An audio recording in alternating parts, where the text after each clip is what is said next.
Selamat malam Bapak Ibu, saudara-saudara yang mengasihi Tuhan.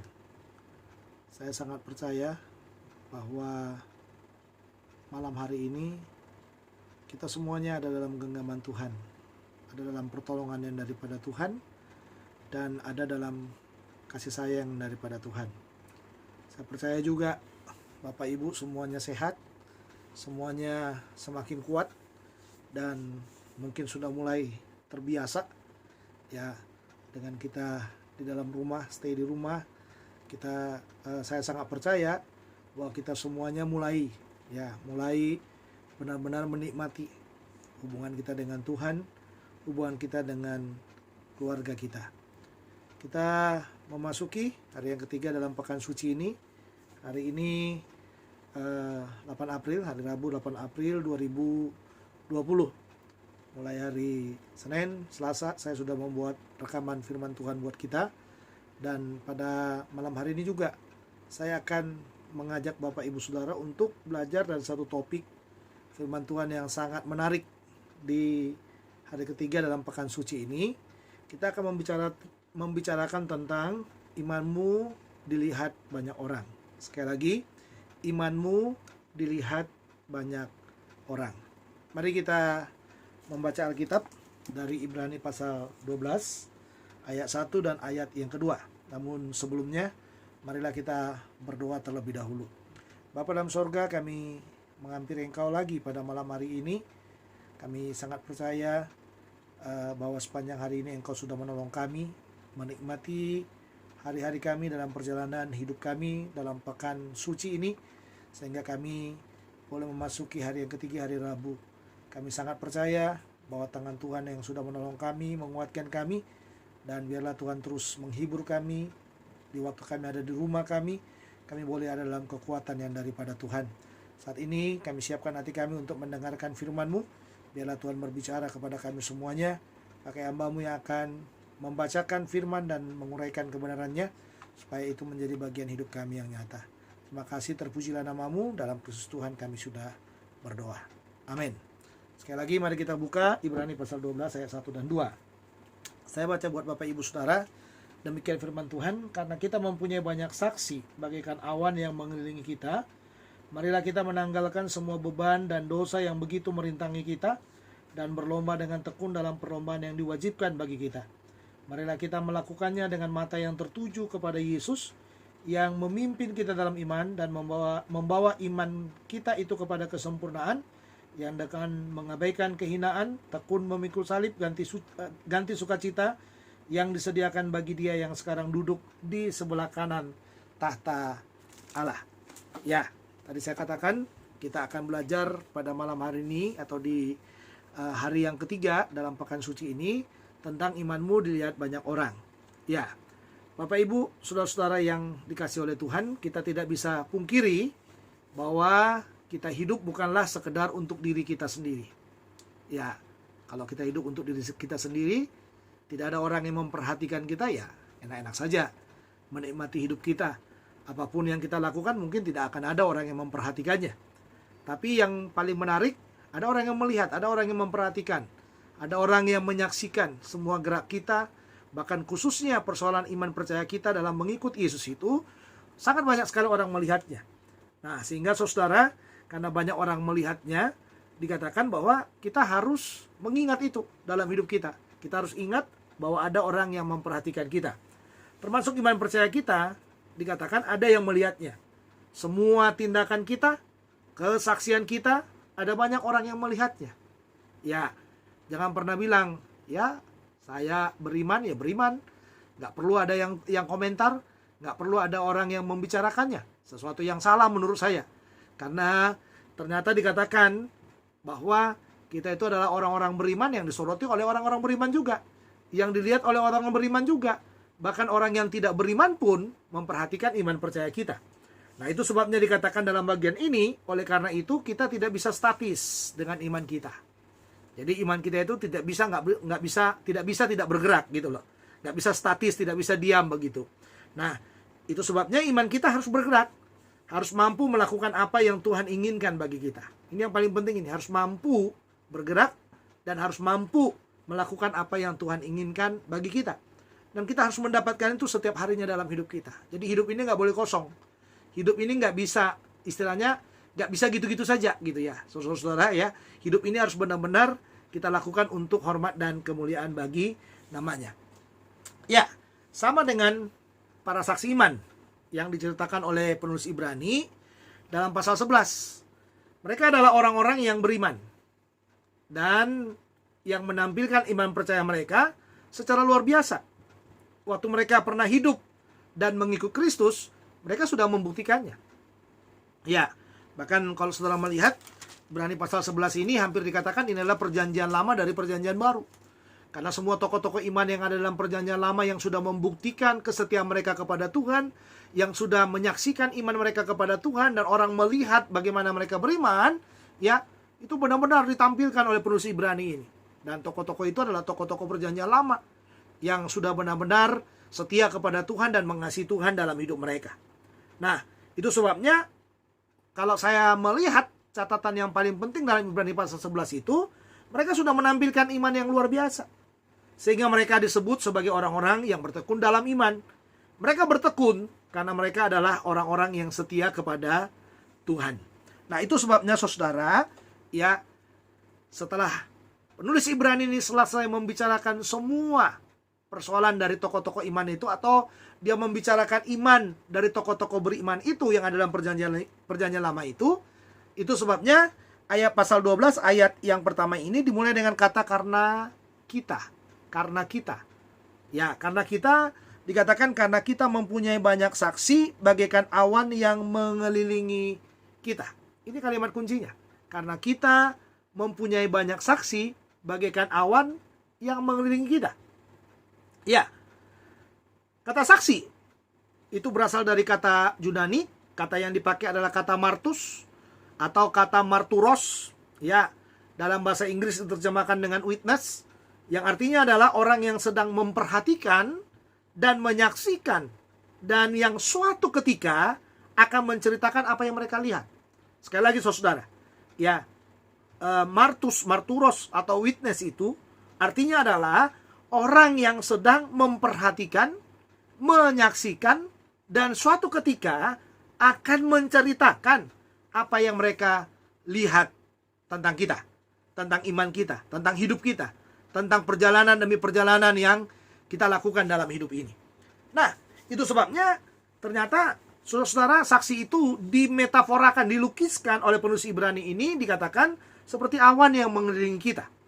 Awan berarti tidak hanya satu seperti itu, tapi kita bisa melihat awan itu seperti gumpalan-gumpalan. Ya, dan gumpalan-gumpalan itu selalu ada di sekeliling kita. Nah, ini berarti saudara, dikatakan gumpalan-gumpalan awan itu cenderung mengelilingi kita, cenderung selalu berada di tengah-tengah kita. Rupanya penulis Ibrani mengingatkan kita supaya kita memperhatikan iman percaya kita yang dilihat, ya, disaksikan dan dipercakapkan oleh banyak orang. Jadi makanya saudara salah bergerak dengan iman percayamu, kau akan menjadi sorotan. Saudara benar dengan iman percayamu, orang akan terus menyaksikannya dan melihat sejauh mana saudara, ya, benar-benar bertekun di dalam iman itu. Itu sebabnya dikatakan di sini kita tidak bisa menyepelekan iman kita. Tetapi kita harus menggunakan iman kita untuk mengubah hidup kita. Nah, jadi sekali lagi, kita tidak bisa menyepelekan iman kita, tetapi kita harus menggunakan iman kita untuk mengubah hidup kita. Karena apa? Karena keyakinan saya, semakin orang beriman kepada Tuhan, ya, semakin orang dekat dengan Tuhan, semakin imannya juga terbangun dengan baik dengan Tuhan. Nah, sebagai orang percaya kita harus sadar bahwa iman kita dilihat oleh banyak orang. Ya, sadar ya, harus sadar bahwa iman kita dilihat oleh banyak orang. Apa yang harus kita lakukan? Oleh karena itu, apa yang harus kita lakukan? Kalau iman kita itu dilihat oleh banyak orang, apa yang harus kita lakukan?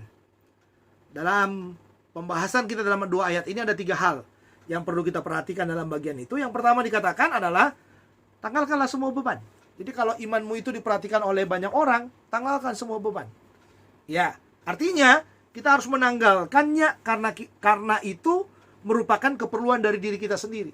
Jadi kita menanggalkan beban itu karena itu adalah keperluan kita. Karena kalau beban itu ada di sana, berarti iman kita akan statis. Kita nggak akan bisa bergerak. Bahkan kita hanya dicenderungi hanya sebagai orang yang sekedar percaya kepada Yesus saja. Tetapi tidak berbuat apa-apa untuk Yesus dalam hidup kita. Padahal kalau saudara melihat dalam Yohanes pasal yang ke-14 itu, ya ayat yang dalam Yohanes pasal yang ke-12. Coba kita lihat sebentar.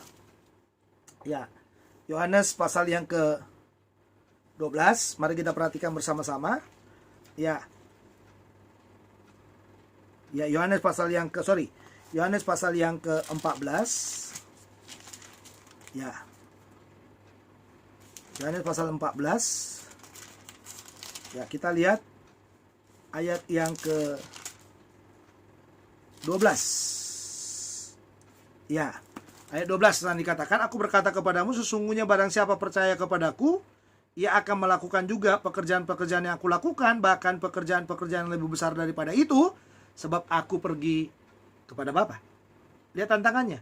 Dikatakan, aku berkata kepadamu, sesungguhnya barang siapa percaya kepadaku. Percaya kepada siapa? Percaya kepada Tuhan Yesus. Dikatakan dia akan mengerjakan pekerjaan-pekerjaan yang kita lakukan. Percaya itu sama dengan beriman. Ya, percaya itu sama dengan beriman. Jadi kalau ada beban dalam hidup kita, bagaimana mungkin kita bisa bergerak? Bagaimana mungkin kita bisa melakukan hal-hal yang Tuhan inginkan dalam hidup kita? Makanya dikatakan dalam bagian itu, di dalam bagian ini, beban adalah sesuatu yang menghalangi kita untuk bebas bergerak, untuk melakukan sesuatu. Ya, kita nggak akan bisa bebas mengerjakan apapun selama beban itu ada di pundak kita. Ya, makanya kita harus terlepas, beban itu harus lepas. Supaya apa? Supaya gerakan dari iman kita itu bisa secara luar biasa kita kerjakan. Nah, demikian juga dengan iman kita. Dikatakan ada kalanya hampir tidak bergerak dan tidak melakukan sesuatu. Kita diminta untuk menanggalkan semua beban itu. Beban yang dimaksud adalah beban hidup kita ataupun dosa yang mengikat kita. Itu penghalang yang paling yang paling kuat menghalangi pertumbuhan daripada iman kita. Ya, apa itu tadi? Beban hidup itu. Ya, beban hidup, kekhawatiran hidup, ketakutan hidup, apalagi dalam kondisi-kondisi seperti sekarang ini. Ya, pikiran kita yang mungkin tidak fokus lagi. Pikiran kita yang hanya memikirkan bagaimana saya hidup, bagaimana saya mempertahankan hidup dan lain sebagainya. Seharusnya kita tidak perlu memikirkan itu. Karena apa? Karena kita diberi iman, diberi percaya oleh Tuhan untuk apa? Untuk yang tadi dikatakan, untuk mengerjakan pekerjaan-pekerjaan yang dilakukan oleh Yesus itu. Ya, jadi Yesus itu mengerjakan pekerjaan yang akbar, pekerjaan yang luar biasa. Seharusnya kita juga harus tetap bisa menanggalkan beban kita supaya kita bisa mengerjakan pekerjaan-pekerjaan itu. Tapi kalau beban itu ada di sana, saudara, dengarkan saya pada malam hari ini. Kalau beban hidup itu lebih cenderung menguasai hidupmu, maka engkau akan statis dalam hidupmu. Makanya dikatakan tanggalkan. Marilah kita menanggalkan, katanya. Menanggalkan apa? Beban itu. Ya, beban apa itu? Beban hidup. Dan dikatakan yang paling sangat kuat mengalami pertumbuhan iman kita itu adalah beban dosa itu. Dosa yang merintangi kita. Kadang-kadang dosa itu membuat kita apa? Hampir tidak bisa melakukan apa. Pikiran-pikiran kotor, pikiran-pikiran negatif, pikiran-pikiran yang membuat kita tidak percaya, pikiran-pikiran yang membuat kita jauh daripada Tuhan, pikiran-pikiran yang membuat kita pada akhirnya hanya diam di situ dan tidak mengerjakan apa-apa. Tuhan Yesus mau pada malam hari ini, dalam pekan suci ini, kita diminta, kalau engkau pengikut Yesus, percaya kepada Yesus, tanggalkan semua beban. Karena pada akhirnya yang dilihat dari hidupmu itu adalah percayamu kepadanya. Percayamu kepadanya. Itulah yang dilihat oleh Tuhan. Itulah yang disaksikan oleh banyak saksi yang seperti awan tadi. Dia melihat pada akhirnya dalam hidupmu bukan hartamu, bukan kekuatanmu, bukan kehebatanmu. Yang dilihat adalah percayamu kepada Tuhan. Semakin engkau percaya kepada Tuhan, semakin engkau melekat kepada Tuhan, orang-orang akan menyaksikan iman yang sangat luar biasa. Tapi kalau beban itu di situ, kalau dosa itu mengikat di situ, bagaimana mungkin kita mengerjakan hal-hal yang luar biasa bagi Tuhan kita? Yang kedua, saudara, tadi dikatakan sebagai orang percaya kita harus sadar bahwa iman kita dilihat oleh banyak orang. Apa yang harus kita lakukan? Oleh karena itu apa yang harus kita lakukan? Yang pertama, tanggalkan semua beban. Yang kedua, kita harus ambil bagian dalam perlombaan iman. Sekali lagi, kita harus ambil bagian atau kita harus masuk dalam perlombaan iman. Artinya, kita tidak boleh pasif. Kalau kita mau jadi pemenang, kita harus ambil bagian dalam perlombaan itu. Ya, Kita harus berlomba dikatakan dengan tekun. Kata yang dipakai adalah hupomone. Hupomone itu adalah seperti seperti seseorang menegakkan benang yang kusut. Bayangin tuh. Benang itu saudara yang dipintal dengan rapi dilepaskan. Benang itu menjadi kusut. Dia mulai putar. Supaya apa? Supaya kembali kepada posisinya. Yang Tuhan mau dari hidup kita cuma satu. Ya, dalam bagian ini, waktu kita berlomba, waktu kita masuk ambil bagian, ya mau nggak mau harus masuk dalam perlombaan itu, karena perlombaan itu disediakan oleh Tuhan bagi kita. Ya, Tuhan menyediakannya untuk membuktikan iman percaya kita. Yang dituntut pada kita dari sana adalah ketekunan kita. Kita bisa bertekun nggak? Kita bisa terus lari nggak? Kita bisa terus mengikuti aturan-aturan yang ada nggak? Kita bisa finish nggak? Ya, kita bisa menyelesaikannya nggak dengan baik? Itu yang paling penting, Bapak Ibu. Nah, itu sebabnya dikatakan perlombaan itu bukan sekedar wajib. Ya, Alkitab mencatat wajib sebenarnya, tetapi terjemahan yang lebih tepat sebenarnya bukan wajib. Perlombaan itu adalah sesuatu yang harus. Kalau iman kita mau jadi pemenang. Karena Tuhan yang menyediakannya. Jadi bukan sekedar wajib untuk mengambilnya. Tuhan sudah menyiapkan, karena apa? Karena itu adalah salah satu sarana yang Tuhan pakai untuk membuktikan kita bisa jadi pemenang apa enggak. Jadi mau nggak mau harus apa? Harus masuk dalam perlombaan itu. Harus ada dalam perlombaan itu, harus terlibat dalam perlombaan itu. Harus bertarung dikatakan. Harus bertarung atau fight dalam perlombaan tersebut. Menang atau kalah, ya, kita harus bertarung. Menang atau kalah, kita harus bertarung. Ya, menang atau kalah, kita nggak bisa berkata, aduh, kayaknya menyeramkan sekali ini perlombaan. Kayaknya nggak mungkin saya menang. Salah, saudara. Sangat salah. Yang Tuhan mau daripada kita, coba dulu. Masuk dulu. Tuhan sudah menyediakan, kamu harus ambil bagian di sana. Tuhan sudah buat. Supaya apa? Supaya engkau bisa membuktikan iman percayamu itu. Ya, makanya dikatakan, saudara harus mengingat bahwa orang memperhatikan imanmu. Ya, makanya dikatakan, kita harus ambil bagian dalam perlombaan itu. Masuklah dalam perlombaan itu. Perlombaan itu sesuatu yang luar biasa. Perlombaan iman yang setiap hari Tuhan sediakan bagi kita. Dan Anda masuk di sana. Ya, kadang-kadang dalam kesulitan hari-hari terakhir ini, saudara, dalam ketidakmungkinan yang sedang muncul sekarang ini, disitulah engkau membuktikan imanmu kepada Tuhan. Ya, mungkin engkau bekerja, hampir tidak bisa bekerja. Ya, atau kita mungkin pekerja harian yang dibayar harian seperti itu. Pada waktu kita dirumahkan seperti ini, ya hampir tidak ada jalan keluar bagi kita. Ya, kita menanti janji-janji daripada pemerintah yang katanya akan mensupport kita, tapi nggak ada support yang bisa kita lihat dari sana. Ya, tapi ingat baik-baik, hidupmu bukan di tangan pemerintah, tapi hidupmu ada di tangan Tuhan. Oleh sebab itu, masuk dalam perlombaan itu, nikmati perlombaan itu. Tampilkan imanmu di sana, supaya engkau bisa jadi pemenang di sana dan orang berkata, luar biasa iman percayamu, luar biasa kesetiaanmu kepada Tuhan, luar biasa sesuatu yang engkau sudah kerjakan bagi Tuhan. Itu paling penting buat hidup kita. Jadi jangan pernah berkata, saya kalah, saya nggak mungkin untuk menghadapinya lagi, saya tidak mungkin untuk bertarung lagi. Anda harus bertarung, Anda harus fight. Karena Anda harus menjadi pemenang di sana. Kalau Anda tidak jadi pemenang, saudara, maka tidak ada mahkota buat kita. Tidak ada sesuatu yang disiapkan oleh Tuhan bagi kita lagi. Kita tidak akan mendapatkan apa-apa pada waktu kita bertemu dengan Tuhan. Ya, jadi oleh sebab itu, tampilkan imanmu sebagai pemenang. Nah, tadi dikatakan sebagai orang percaya kita harus sadar bahwa iman kita dilihat oleh banyak orang. Apa yang harus kita lakukan? Yang pertama tadi, tanggalkan semua beban. Yang kedua, kita harus ambil bagian dalam perlombaan iman. Dan sekarang yang ketiga adalah lakukan dengan mata yang tertuju kepada Yesus. Dalam ayat 2 dikatakan, lakukan dengan mata yang tertuju kepada Yesus. Artinya, apapun yang kita lakukan, mutlak fokus kepada Tuhan Yesus. Kita tidak boleh menoleh kepada keadaan, tetapi harus fokus kepada Tuhan Yesus. Kekalahan seseorang karena dia menoleh. Dia berjuang, tapi dia menoleh. Saya bisa membayangi seperti Petrus, yang waktu berkata kepada Tuhan, Tuhan, apakah engkau itu? Kalau engkau itu, suruh aku berjalan dalam air. Apa yang dilakukan oleh Petrus? Dia jalan. Tuhan bilang begini, mari datanglah, katanya gitu. Dia menantang Tuhan. Lalu Tuhan mau berkata kepada dia, tunjukkan sekarang imanmu. Ayo jalan, kata Tuhan. Dia mulai jalan pelan-pelan, sedengkul, selutut, sampai ke keadaan seperut seperti itu. Ya, mulai sedada, mulai ketakutannya muncul. Ya, apa yang dikatakan oleh Tuhan? Kenapa engkau tidak percaya? Ya, engkau yang mengatakan bahwa akukah itu? Engkaukah itu Tuhan? Dan Tuhan katakan aku itu. Kalau engkau itu, suruh aku jalan. Nah, sekarang kenapa nggak jalan, saudara? Persoalannya adalah gak fokus lagi. Fokusnya udah kepada air. Fokusnya udah kepada kedalamannya. Ya, fokusnya tidak lagi melihat kepada apa? Kepada Yesus yang ada di sana. Kepada Tuhan yang sedang menantikan dia di sana. Seharusnya dia berjalan. Kalau dia yakin ada Tuhan di depannya, seharusnya dia fokus. Banyak orang, saudara, terlalu banyak menoleh ke belakang, sehingga gagal.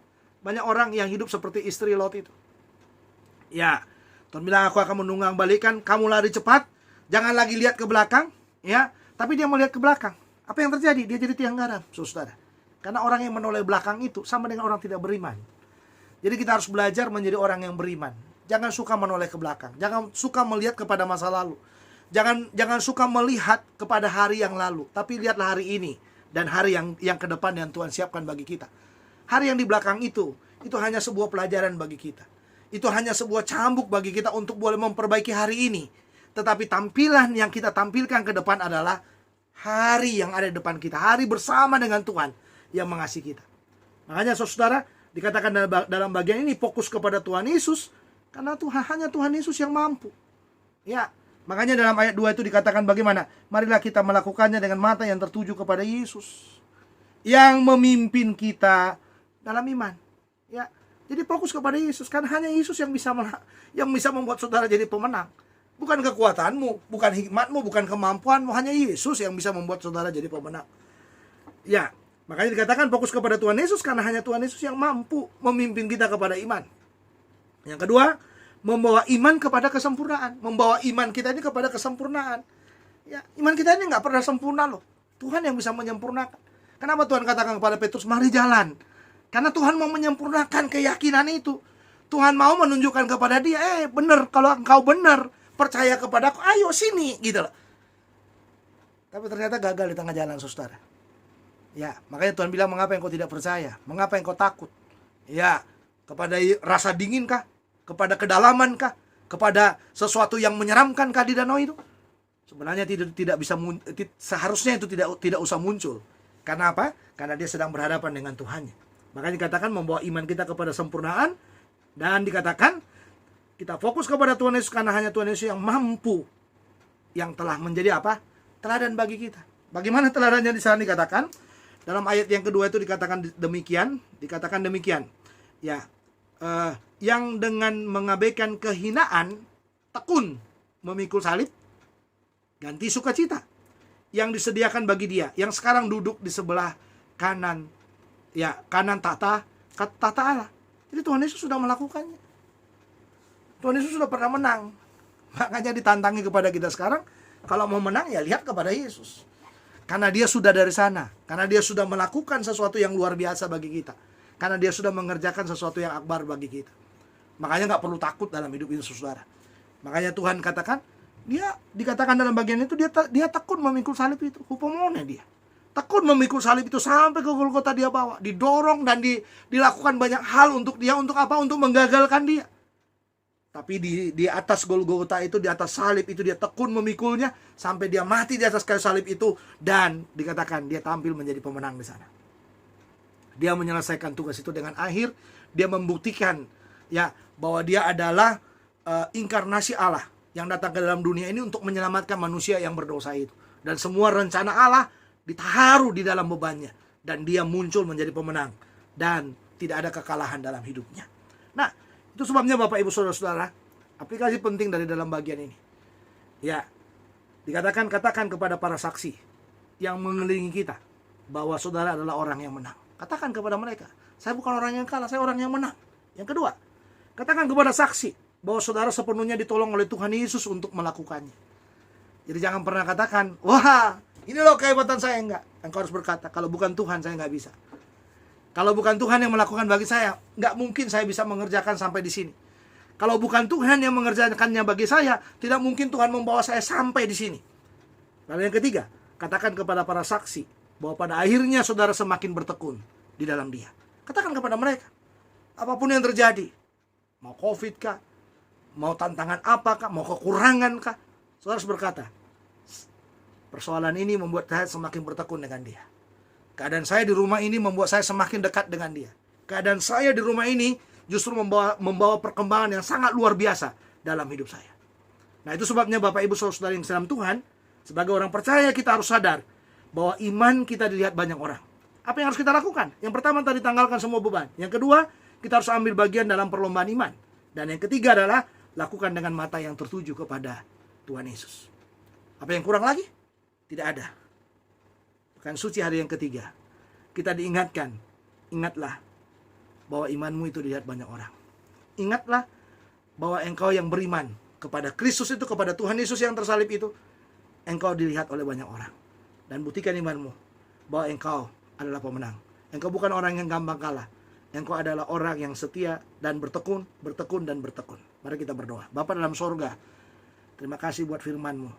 Terima kasih buat kebenaran ini termeterai dalam hati kami. Kami sangat rindu supaya kebenaran ini menjadi bagian hidup kami. Supaya kebenaran ini menjadi kekuatan yang sungguh bagi kami. Tolonglah kami Tuhan, supaya kami semakin bertekun dalam iman percaya kami. Karena kami tahu ada banyak orang yang melihat iman percaya kami. Kami harus bergerak, kami nggak boleh statis. Sekalipun kami dalam rumah kami harus membuktikan bahwa kami adalah orang-orang beriman. Orang-orang yang dicukupkan oleh Tuhan. Burung-burung gagak akan yang Kau kirimkan untuk memberkati hidup kami, untuk menyediakan segala keperluan demi keperluan kami. Tolonglah kami, supaya kami semakin dekat dengan Tuhan dan mengasihi Tuhan dalam hidup kami. Terima kasih, terpujilah nama-Mu. Kau terus menguatkan kami, menolong kami, supaya kami semakin setia kepadamu. Dalam Kristus Tuhan kami sudah berdoa. Amin. Saudara, terima kasih buat kesetiaan saudara untuk mendengarkan firman ini. Sampai ketemu esok. Tuhan Yesus memberkati kita. Shalom.